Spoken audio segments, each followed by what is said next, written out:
First to Syria, their ambassador to the UN is accusing the United States of trying to take credit for the operation to retake the city of Deir ez-Zor from ISIL.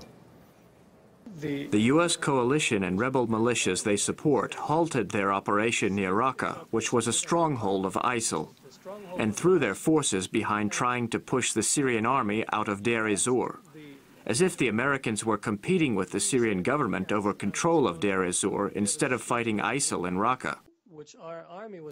The remaining terrorists in Deir ez-Zor are now surrounded by both the Syrian army and US-backed Kurdish forces.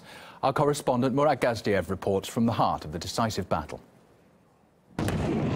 The siege may have been lifted, but it's not over yet.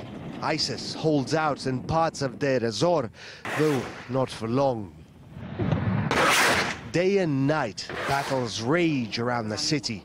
The jihadists are throwing everything they have into the fight. Every day there is combat. They'll use heavy weapons from range, or they'll try to infiltrate in the middle of the night. They attack with suicide vests and car bombs. The battle goes on every day. But the tables have turned. It is ISIS now that is surrounded and slowly being squeezed out. We're at a Syrian artillery position overlooking the industrial city, the industrial quarter of Deir ez-Zor, for supporting troops that are staging the offensive down there, an offensive that began earlier this morning with a barrage of airstrikes. But the battle is said to be fierce, with ISIS giving no quarter. From here, Syrian spotters watch for ISIS fighters from above.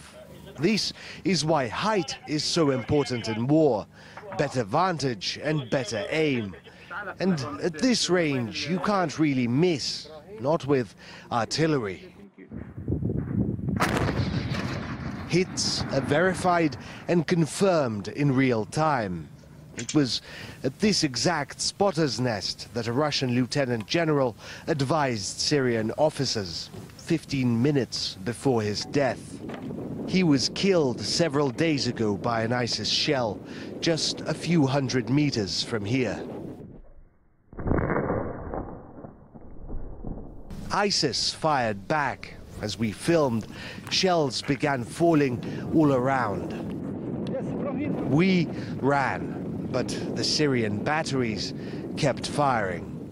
The city of Deir ez-Zor will be liberated in a week at the most. And we'll free some of the suburbs too. The cost will undoubtedly be high. It's a challenging battleground, from dense urban areas to lush riverbanks and even trenches. The Euphrates is both a blessing and a curse.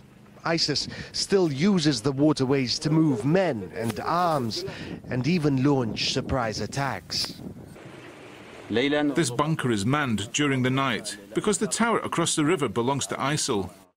For 3 long years, Captain Ibrahim's squad has bled and died in these trenches along the Euphrates. Their sacrifice not enough to break the long stalemate. But now, everything's changed. Now, they're winning. Murad Gazdiev, RT from Deir ez-Zor, Syria.